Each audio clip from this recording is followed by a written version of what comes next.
കർത്താവെ അരുളിച്ചെയ്താലും ഞങ്ങൾ കേൾക്കുന്നു. ഭാവി, ദൈവനിയോഗം, വ്യക്തിബന്ധങ്ങൾ തുടങ്ങിയ കാര്യങ്ങളിൽ ദൈവേഷ്ടത്തിന് അനുസരണമായി എങ്ങനെയാണ് തീരുമാനങ്ങൾ എടുക്കുക എന്ന് എൻ്റെ മക്കൾ ചോദിക്കാറുണ്ട്. പ്രിയ മക്കളെ, കർക്കശമായ നിയമങ്ങളും നിബന്ധനകളുമാണ് എൻ്റെ ഇഷ്ടമെന്ന് മക്കൾ പലപ്പോഴും തെറ്റിദ്ധരിക്കാറുണ്ട്, ഇല്ലേ? എൻ്റെ മക്കൾ എന്നോടൊപ്പം നടക്കുന്ന വഴിയാണ് എൻ്റെ ഇഷ്ടം.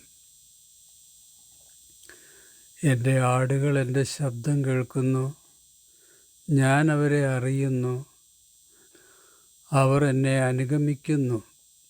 അതിലാണ് എൻ്റെ സംതൃപ്തി. നിങ്ങളുടെ ഹൃദയത്തിൽ വസിക്കുവാൻ എനിക്ക് ഇടം തരികയാണെങ്കിൽ എൻ്റെ ഹിതമനുസരിച്ചുള്ള വഴി ഞാൻ നിങ്ങൾക്ക് പറഞ്ഞു തരും. സ്വർഗസ്ഥ പിതാവേ, അവിടുത്തെ ഇഷ്ടം ഞങ്ങളുടെ ജീവിതത്തിൽ യാഥാർത്ഥ്യമാകണമേ എന്ന് മക്കൾ പ്രാർത്ഥിക്കുമ്പോൾ കൗൺസിലറും വഴി നടത്തുന്നവനുമായ പരിശുദ്ധാത്മാവ് നിങ്ങൾക്ക് നീതിയുടെ വഴികൾ കാണിച്ചു തന്ന് വഴി നടത്തും.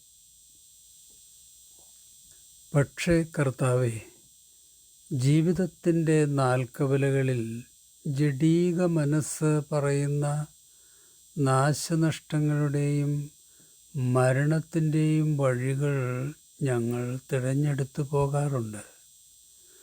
എന്താണ് അത്തരം സമയങ്ങളിൽ ഞങ്ങൾ ചെയ്യേണ്ടത്?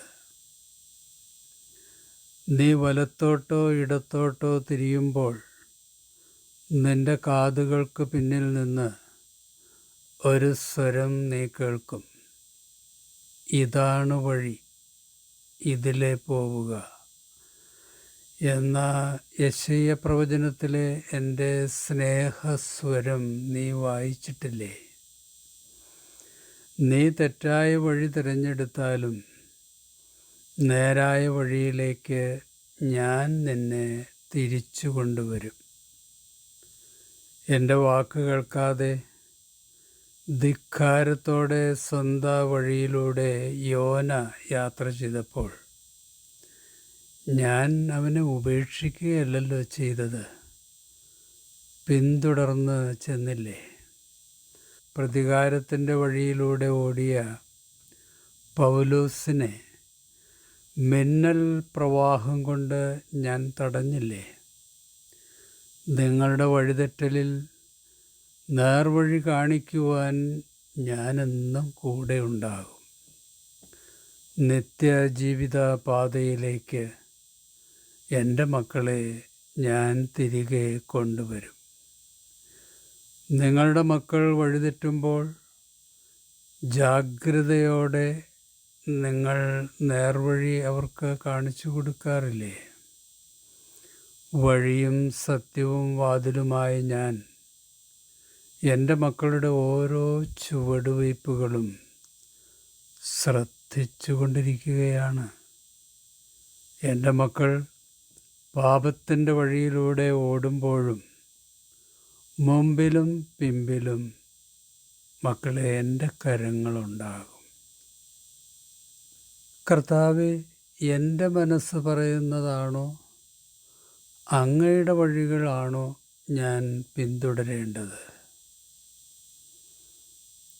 എൻ്റെ മക്കൾ എന്നെ പിന്തുടരണം. അതിന് നിങ്ങൾ ആദ്യം എൻ്റെ രാജ്യവും എൻ്റെ നീതിയും അന്വേഷിക്കണം.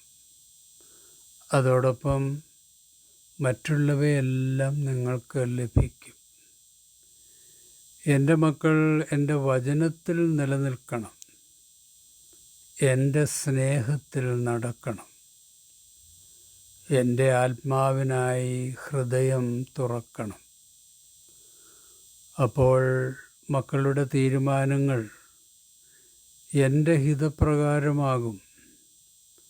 എൻ്റെ മക്കൾ എന്നോട് ചേർന്ന് നടക്കുന്നതാണ് എൻ്റെ ഇഷ്ടം. കർത്താവേ, നിഷേധ ശക്തികൾ പ്രലോഭിപ്പിക്കുന്ന ജീവിത പാതയിൽ എൻ്റെ മനസ്സിൽ ഭയാശങ്കകൾ അനവധിയാണ്. വഴി ഏതെന്നറിയാതെ വഴി നടക്കുമ്പോൾ നിൻ്റെ സമാധാനവും ദിശാബോധവും നൽകുന്ന ആത്മാവ് എന്നോടൊപ്പം എപ്പോഴും ഉണ്ടായിരിക്കണമേ. കുഞ്ഞെ, ജീവിതപാതയിൽ എല്ലാ വഴികളും നീ അറിയണമെന്നില്ല. ചരിത്രത്തിൽ ഇന്നുവരെ ആരും നടക്കാത്ത വഴിയിലൂടെയാണ് ഓരോ ദിവസവും നീ നടക്കുന്നത്. നിനക്ക് അപരിചിതമായ വഴിയിൽ സുപരിചിതനായി ഞാൻ നിന്നോടൊപ്പം ഉണ്ടാകും. എല്ലാ ചോദ്യങ്ങൾക്കും ഉത്തരം ലഭിക്കണമെന്നില്ല. അങ്ങനെ നിർബന്ധം പിടിക്കരുത്. എന്നോട് ചേർന്ന് നടന്നാൽ മതി. മുന്തിരിവള്ളിയിൽ വസിക്കുന്ന ശാഖയ്ക്ക് ആവശ്യമായതെല്ലാം കൃത്യസമയത്ത് ലഭിച്ചുകൊണ്ടിരിക്കും. മാതാപിതാക്കളുടെ കൈപിടിച്ച് നടക്കുന്ന മക്കൾ വഴി അറിയണമെന്നില്ല. അപകട സാധ്യതകളെ ഓർത്ത് ഭയപ്പെടേണ്ടതുമില്ല. അതുപോലെ എൻ്റെ കൈകളിൽ പിടിച്ച് എന്നോടൊപ്പം യാത്ര ചെയ്യുന്ന എൻ്റെ മക്കൾ വഴി ഏതാണ് എന്നോർത്ത് ഒരിക്കലും ഭയപ്പെടേണ്ട. എൻ്റെ കയ്യിൽ പിടിച്ച് എന്നോടൊപ്പം നടന്നാൽ മതി. ഞാൻ സുരക്ഷിതമായി നിത്യത വരെ നിന്നെ നടത്തും, അവിടെ എത്തിക്കും. പ്രിയ സഹോദരങ്ങളെ, ജീവിതയാത്രയിൽ എടുക്കേണ്ട തീരുമാനങ്ങളെപ്പറ്റി നമ്മൾ ആകാംക്ഷപ്പെടേണ്ടതില്ലെന്നാണ് കർത്താവ് പറയുന്നത്. ക്രിസ്തുവിൽ നിന്ന് അകന്നു പോകാതിരിക്കാൻ ശ്രദ്ധിച്ചാൽ മാത്രം മതി. ക്രിസ്തുവിനോട് ചേർന്ന് നടക്കുമ്പോൾ അവൻ്റെ വഴികളിൽ തന്നെയായിരിക്കും നമ്മൾ നടക്കുന്നത്. വഴിതെറ്റുമ്പോഴും കാലിടറുമ്പോഴും ഇമ്മാനുവേൽ ദൈവം കൈപിടിച്ച് ശാശ്വത വഴിയിലൂടെ വഴി നടത്തും. ഒന്നിനെക്കുറിച്ചും ആകുലരാകേണ്ട. പ്രാർത്ഥനയിലൂടെ, അപേക്ഷയിലൂടെ, കൃതജ്ഞതാസ്തോത്രങ്ങളോടെ നിങ്ങളുടെ യാചനകൾ ദൈവസന്നിധിയിൽ സമർപ്പിക്കുവിൻ.